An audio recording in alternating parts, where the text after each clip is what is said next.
3 genius ways to screenshot on iPhone. Hey guys, welcome back to the channel. If you would like to see the different methods by which you can take screenshot on iPhone, you have come to the right place. For method 1, just press in the lock key as well as the volume up key at once and your screenshot is ready. Likewise for method 2, head over to settings. After that, head over to accessibility. Scroll down and tap on touch. Tap on assistive touch and toggle it on. Then tap on single tap.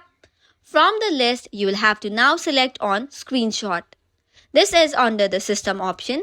Once that is done, head over to your home screen and then tap on this circle and in a single tap, your screenshot is taken.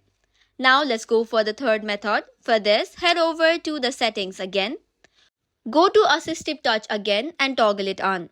After that, go and scroll down and find back tap. Tap on it, tap on double tap, and from the system options, search for screenshot.